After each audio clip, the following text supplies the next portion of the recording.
शादी के 1 साल बाद ही मेरे पति इस दुनिया और मेरी ज़िंदगी से हमेशा के लिए चले गए। सास ने मेरी शादी अपने नाती से करवा दी, जो अभी सिर्फ 14 साल का था। मैंने सोचा था मेरी शादी जिससे हुई है वो तो बच्चा है, लेकिन मेरा नाम कविता है। मैं बहुत ज़्यादा खूबसूरत थी। मेरी ज़िंदगी में सब कुछ ठीक था। मुझे ऐसा लगता था कि ज़िंदगी में फिर कभी भी कुछ बुरा नहीं होगा, क्योंकि मैंने कभी कुछ बुरा नहीं किया था। लेकिन वही होता है जो किस्मत में लिखा होता है। जब मैं छोटी थी तो मेरी माँ एक आदमी के साथ मुझे और मेरे पापा को छोड़कर भाग गई थी। मेरे पापा घर में ज़्यादा ध्यान नहीं देते थे और वो भी एक औरत को शादी करके ले आए। जब मैं 18 साल की हो गई तो मैं घर के सारे काम करती थी, बच्चों को ट्यूशन भी पढ़ाती थी। इसीलिए मुझे सब कहते थे कि तुम्हारे पापा कभी भी तुम्हारी शादी नहीं करेंगे। एक तो उनको नौकरानी मिली हुई है, ऊपर से तुम 15,000 रुपये भी बना लेती हो। पापा जो कह देते हैं वही होता। शायद यही वजह थी कि बात बदल गई थी। मैं 10 से 15 हज़ार तक आराम से बना लेती थी, जो कि सौतेली माँ मुझसे ले लिया करती थी। लेकिन फिर भी एक दिन मुझे मेरी सौतेली माँ ने बताया कि तुम्हारे लिए रिश्ता देख लिया है। तो मैं हैरान रह गई। मुझे लगा मजाक कर रही है, लेकिन इन्होंने यह नहीं कहा था कि तुम्हारे लिए रिश्ता देखने वाले आ रहे हैं। उन्होंने कहा था कि तुम्हारे लिए रिश्ता देख लिया है, बात भी पक्की कर दी है, तुम शादी की तैयारी कर लो, 1 महीने में तुम्हारी शादी हो जाएगी। मैं हैरान थी, लेकिन अंदर से खुश भी हुई, क्योंकि मेरी ज़िंदगी का एक नया मोड़ आने वाला था। मैंने तो अपने दिल से ये बात निकाल ही दी थी कि मेरी शादी होगी, क्योंकि मुझे लगता था कि मेरी सौतेली माँ कभी मेरी शादी नहीं करवाएंगी। लेकिन अब ये सब कुछ हो रहा था, इसलिए मैं बहुत ज़्यादा खुश थी। खुशी खुशी शादी की तैयारी में लग गई। शादी की रात भी बहुत कुछ अजीब हुआ। मैंने अपने पति को देखा ही नहीं था। हम लोगों को साथ बैठाया गया था, लेकिन मैं नीचे देख रही थी। इतनी हिम्मत कहाँ होती है दुल्हन में कि वो सर उठा ले और गर्दन घुमाकर अपने पति को 2 पल देख ले। मैंने भी नहीं देखा था।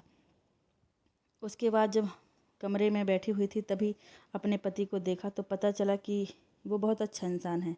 उसने पहले ही दिन मेरा बहुत सम्मान किया। उसके घर में सिर्फ उसकी माँ थी और एक बहन थी। बहन का 14 साल का बेटा था। उसने मुझे बताया कि मेरी बहन का बेटा मेरे बच्चे की तरह है, पर मेरे बहुत लगाव है मुझे। वैसे तो उसकी उम्र सिर्फ 14 साल है, लेकिन मेरे लिए तो वो इससे भी ज़्यादा छोटा है, क्योंकि उसने मुझे कहा कि वो 2 साल का था तो उसके पापा इस दुनिया से चले गए थे और वो वो कुछ जानता नहीं था। इसलिए उसके पापा की जगह मैंने ली और रोज़ रात को मैं उसे अपने सीने पर सुलाया करता। तब से वह मेरे लिए ऐसा ही है, मैं जैसे मेरा अपना बच्चा हो। मेरी ननद के बेटे का नाम शिव था। मेरे पति ने कहा तुम हमेशा उसका ख्याल रखना। मैंने कहा ठीक है, आप चिंता ना करो, वो मेरे लिए भी छोटे भाई की तरह ही है। शादी की रात अच्छी गुजर गई। ऐसा लगता था ज़िंदगी भी अच्छी गुजर जाएगी। लेकिन सुबह हुई तो सास ने कुछ अजीब पूछा और मेरे कमरे में आ गई। मुझे इतनी शर्म आ रही थी, मैं शर्म से पानी पानी हो रही थी। मैं सोचने लगी, औरतें इस तरह की हरकतें क्यों करती हैं। उसके बाद मैं अपने भांजे के पास थोड़ी देर बैठ गई। मेरी सास ने कहा अब तुम तैयार हो जाओ, रोज़ तुम्हें देखने के लिए रिश्तेदार आएंगे। शादी धूमधाम से हुई है, जबकि इतने पैसे नहीं थे, लेकिन बारी बारी सब लोग तुम्हें देखने के लिए आएंगे और जो भी पैसे देंगे वो मुंह दिखाई में देंगे, वो मुझे दे देना। मैंने कहा ठीक है। मेरी सास परंपरा निभाने वाली सास की तरह ही थी, लेकिन मेरा भांजा अच्छा था। पहले मेरे साथ हंसी मजाक कर रहा था, फिर उसने अजीब गरीब किस्म की बातें शुरू कर दी। मुझसे पूछने लगा आप और मामा क्या कर रहे थे। मैंने कहा हम लोग बातें कर रहे थे। उसने कहा नहीं, आप लोग जल्दी सो गए थे, आपके कमरे की लाइट ऑफ हो गई थी, मैंने देखा था। मैं हैरान रह गई। मैंने कहा यह हमारे कमरे के बाहर बैठा था, कहीं इसने हमारी बातें तो नहीं सुन ली। मुझे बहुत शर्मिंदगी हो रही थी, लेकिन वो आराम से बातें कर रहा था, जैसे उसे कुछ पता ही नहीं है। इसलिए मैंने भी ज़्यादा बात नहीं की। कहने लगा आप कहाँ सोती हैं, मामा किधर सोते हैं। मुझे समझ नहीं आ रहा था कि इसे क्या जवाब दूँ।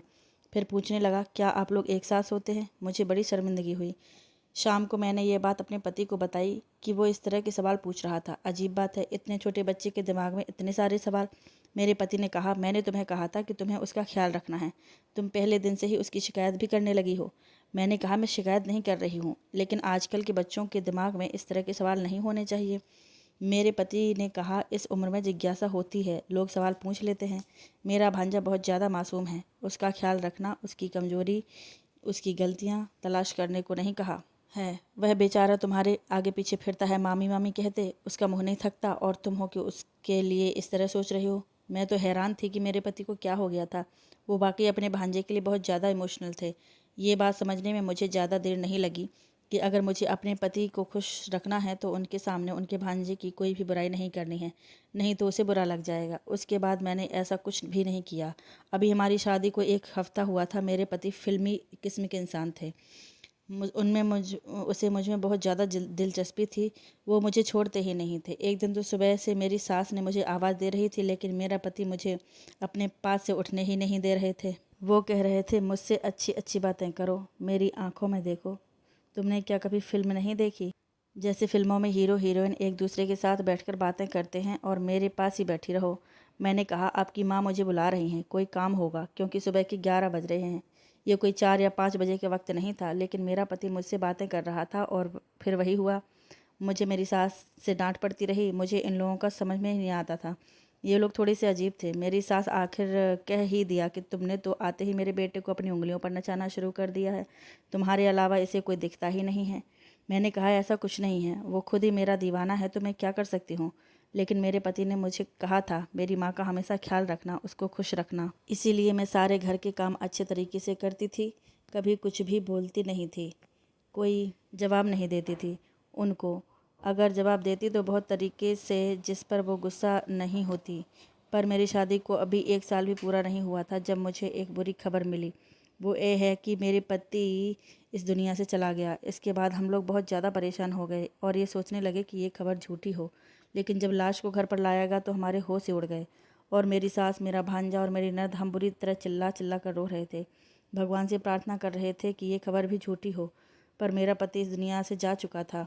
ये दुख मेरे लिए बहुत बड़ा था। मेरे माँ बाप ने कहा कि ये दुख तुम अपने ससुराल में ही पूरा करो, उनके बाद हम तुम्हें आकर ले जाएंगे। मैं रोती रही, तड़पती रही। मेरी सास मुझसे कहती रही कि जब से तू आई है तूने मेरे बेटे को खा लिया, तेरे कदम ही मनहूस हैं। इस घर का वारिस चला गया, मेरा बेटा चला गया, सब कुछ बर्बाद हो गया, सब कुछ खत्म हो गया। तूने किया ये सब।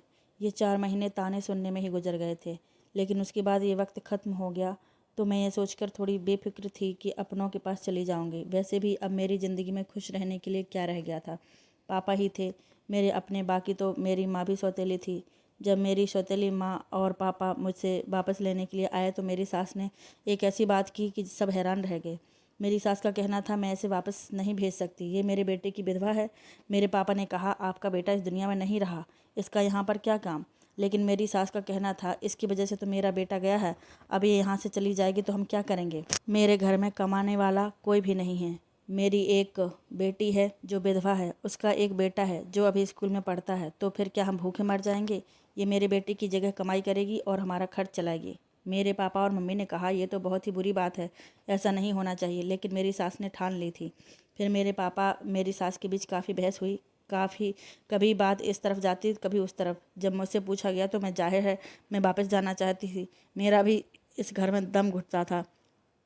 पर मेरी सास ने कहा कि यह यहाँ से नहीं जाएगी। मेरी सास ने अपने कुछ रिश्तेदारों को भी बुला लिया जो बुरी तरह से लड़ाई करने के लिए तैयार बैठे थे। अजीब व गरीब तरह की बातें कर रहे थे। फिर नतीजा ये निकला कि मेरी शादी दोबारा कर दी जाए तो फिर मैं इस घर में रह सकती हूँ। लेकिन इस घर में एक ही मर्द था और वो था मेरा भांजा। उसके साथ मेरी शादी कराने की बातें होने लगीं। सबने कहा, छोटा है तो क्या हुआ, ये लड़की कौन सी 40 साल की है, इस तरह से ये घर में रह जाएगी, इस घर में फिर से बहू बन जाएगी। मैं ये सब कुछ नहीं चाहती थी, लेकिन मेरी सास ने मेरे पापा को मना लिया। मेरी सौतेली माँ ने भी कहा, अच्छी बात है, अगर हम इसको अपने घर ले जाएंगे तो हमारा क्या फ़ायदा, दोबारा इसकी शादी तो होगी नहीं, कहाँ से दोबारा रिश्ता तलाश करेंगे। एक विधवा के लिए रिश्ता कैसे मिलेगा। आजकल तो कुंवारी लड़कियों का रिश्ता नहीं मिलता, इसको तो यहीं रहने दो। समाज वाले भी बातें करेंगे। एक बेटी अगर फिर से सुहागन बन रही है तो इस ऑफ़र को ठुकराकर हम अपने साथ ले जाएंगे तो हमारे घर में भी तो ये विधवा ही कहलाएगी। मेरी सौतेली माँ ने जब अजीबोगरीब बातें करके मेरे पापा को मना लिया तो वो मुझे वहीं पर छोड़कर चले गए। कुछ दिन बाद मेरी शादी मेरे भांजे से करवा दी गई, जिसको मेरा पति अपना बेटा कहता था और जिसको मैं बच्चा ही समझती थी। इतना तो मैं अपने पति की मौत पर भी नहीं रोई थी जितना इस शादी के बाद रोई, चीखी चिल्लाई। लेकिन किसी ने मेरी बात नहीं सुनी। मेरी शादी करवा दी गई। मेरे शादी के वक्त मेरी सास ने मेरा सर ज़बरदस्ती पकड़कर मुझसे हाँ कहलवाया था। उसके बाद मैंने ज़िद कर दी कि मुझे अपने भांजे के साथ कमरे में नहीं जाना, लेकिन मेरी सास और ननद पीछे पड़ी थीं। उनने कहा कि आज सुहाग की रात है, अगर तू कमरे में नहीं गई तो फिर से कुछ हो जाएगा, और क्या तू मेरे दूसरे नाती को भी मारना चाहती है? लेकिन मैं नहीं गई। अगले दिन मेरी सास ने मुझसे कहा मुझे नौकरी करनी होगी। उसने मोहल्ले से ढेर सारे बच्चे इकट्ठे कर लिए। अब मैं रोज़ 40 से 60 बच्चों को पढ़ाती थी। मेरा दिमाग बहुत ज़्यादा ख़राब हो जाता था। मैं बहुत ज़्यादा थक जाती थी। सारे दिन घर के काम भी करती थी। एक हफ़्ता इसी तरह बीत गया। मैं अपने भांजे के कमरे में जाने से घबराती थी, नहीं जाना चाहती थी। मुझे लगा वो बच्चा है, मेरा उसके साथ रिश्ता करवा दिया, बस वो अपने कमरे में ही रहे और मैं अपने कमरे में। उसके कमरे में जाकर क्या ही करना था। मेरी सास मेरे पीछे पड़ी थी। कुछ दिन तो इस तरह बीत गए। मैं एक दिन यह देखकर हैरान रही कि मेरा भांजा खुद ये कह रहा था कि मेरी पत्नी को मेरे कमरे में भेजो, लेकिन मुझे पता था कि वो बच्चा है। उसे इन सारी बातों का पता नहीं, लेकिन वो कह रहा होगा कि यदि उसे ये सब अजीब लग रहा है, वो खुश हो रहा है। एक तो उसकी शादी हो गई, वो भी इतनी जल्दी। उसके लिए ये सब कुछ नया था। मैं हैरान रह गई कि उसके दिमाग में भी ऐसी बातें तो पहले ही दिन से थी। मैं समझ गई थी कि उसे ऐसी चीज़ों का शौक़ है, लेकिन उसे ये नहीं पता था कि पत्नी क्या होती है। मेरी ज़िंदगी बर्बाद हो गई थी। मेरी ज़िंदगी में अब कुछ भी नहीं था। मैंने एक दिन सोच लिया कि मैं इस घर से भाग जाऊंगी। ये कोई इतना ज़्यादा मुश्किल नहीं था, इसलिए मैंने सोच लिया कि मुझे क्या करना है। लेकिन मेरे भांजे को पता चल गया। उसने कहा, फ़िक्र ना करें, मैं आपकी मदद करूँगा। जो भी आप कहेंगी वह करूँगा, फ़िक्र मत करो, आपकी कोई दिक्कत नहीं होगी, मैं अपना ख्याल रखूँगा। वो बातें इस तरह कर रहा था जैसे कि मैं सुनना चाहती थी। मैं बुरी तरह रोने लगी। मैं भी घर से भागना नहीं चाहती थी। भाग कर कहाँ जाती? एक बार भाग जाती तो मुझ पर ठप्पा लग जाता कि ये घर से भाग गई। मैं एक इज्जतदार बाप की बेटी थी। मैंने सारी ज़िंदगी इज्जत से गुजारी थी। मैं अपने बाप का नाम कैसे बदनाम कर सकती थी? मैं बुरी तरह रोने लगी और अपने पति के पास वापस आ गई। ऐसा पति नहीं चाहिए था मुझे, लेकिन मेरा दिल कर रहा था कि उसे पति कहने का नहीं कर रहा था। सुबह इस बात की खबर मेरी ननद सास को भी हो गई, लेकिन मेरे देवर ने सब कुछ संभाल लिया, वरना मुझे बहुत डांट पड़ती और मैं ऐसा नहीं चाहती थी। उसके बाद मेरी ननद को बैठे बैठे न जाने क्या हो गया, उसने शोर करना शुरू कर दिया। उसने कहा, आज तो तुम मेरे बेटे के कमरे में जाओगी। तुमने तमाशा बना लिया है। उसकी पत्नी हो, पति पत्नी एक साथ नहीं रहेंगे तो क्या अलग अलग रहेंगे? ये बात बिल्कुल भी अच्छी नहीं है। मैंने बहुत सोचा। मेरी सास ने ज़बरदस्ती मुझे फिर से दुल्हन बनने को कहा। मुझे दुल्हन बनाकर कमरे में भेज दिया। एक पल को मैंने सोचा कि मैं अंदर से कमरे को ताला लगा लूँगी, लेकिन मैं ऐसा नहीं कर पाई क्योंकि मेरी सास ने पहले ही दरवाज़ा खोल दिया। थोड़ी देर बाद मेरा भांजा कमरे में आ गया। मैंने कहा, ये बच्चा है, इसे डरा धमका कर सुला दूंगी। मुझे परेशान होने की ज़रूरत ही क्या है?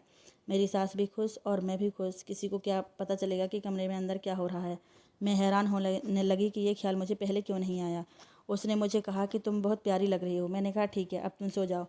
मैं मेकअप और ज्वेलरी उतारने लगी। उसने कहा, तुम बहुत अच्छी लग रही हो। मैंने कहा, मैं अच्छी हूँ या बुरी, इससे तुम्हें क्या मतलब है? तुम चुप करके सो जाओ।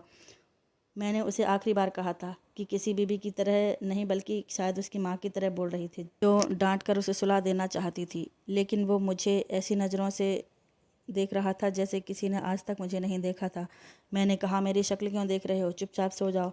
मैं अभी भी इस पर रौब जमाने की कोशिश कर रही थी, जबकि मुझे डर लग रहा था। थोड़ी देर के बाद उसने मेरा हाथ पकड़ा और मेरे मुंह पर एक थप्पड़ दे मारा। मैं हैरान रह गई। उसने कहा, तुम्हें तमीज़ नहीं है? अपने पति से किस तरह बात करते हैं? तुम मुझ पर चिल्ला रही हो, बेवकूफ़ औरत। मैंने कहा, तुम अभी ज़मीन से निकले नहीं हो और रोते हो और पति बनने के लिए। मेरे पति नहीं हो तुम। तुम्हारी उम्र ही क्या है? उसने कहा कि तुम मुझे पहले दिन से ही पसंद आ गई थी। तुम्हें पता है तुम्हें पाने के लिए मैंने क्या कुछ नहीं किया? अपने बाप जैसे मामा को मारना पड़ा क्योंकि मैं तुम्हें पाना चाहता था। यह सुनकर मेरी रूह कांप गई। उसने अपने मामा को खुद मारा था? उसने कहा, मैंने अपने मामा को खुद मारा था।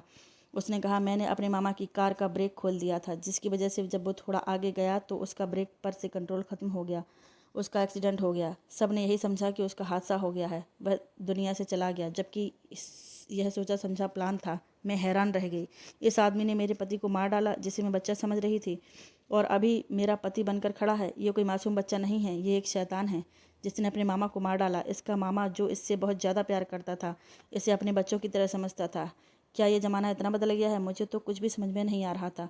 मैं वहाँ से भाग जाना चाहती थी, चीखना चिल्लाना चाहती थी, लेकिन उसने मुझे अपनी तरफ खींच लिया।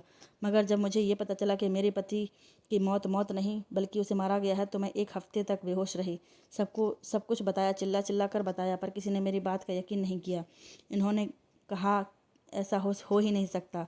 ये अपने मामा को कभी नहीं मार सकता। तुम झूठ बोल रही हो क्योंकि तुम इससे शादी ही नहीं करना चाहती थी।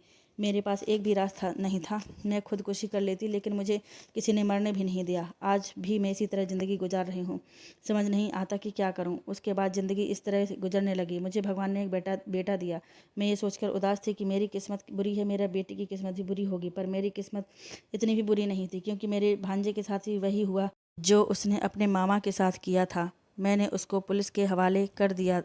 मैं इतने दिनों से उसके खिलाफ सबूत इकट्ठा कर रही थी। अब उसको उम्र कैद हो चुकी है। ये सदमा मेरी सास बर्दाश्त ना कर पाई, वो भी मर गई। उसके बाद मैंने अपने ननद की दूसरी शादी करा दी और वो भी बहुत खुश है। उसको एक अच्छा जीवन साथी मिला है। अब वो और सारा घर मेरा है हो गया। अब मैं अपने बेटे के साथ रहती हूँ, बच्चों को ट्यूशन पढ़ाती हूँ। मेरी ज़िंदगी इसी तरह गुजर रही है। मैंने कभी नहीं सोचा था कि मेरे साथ ये सब कुछ हो जाएगा, पर फिर भी यह सब हो गया। मैं अपने पहले पति को आज भी याद करती हूँ। मुझे उसकी बहुत याद आती है। अगर वो होते तो ये सब कुछ भी नहीं होता। धन्यवाद दोस्त।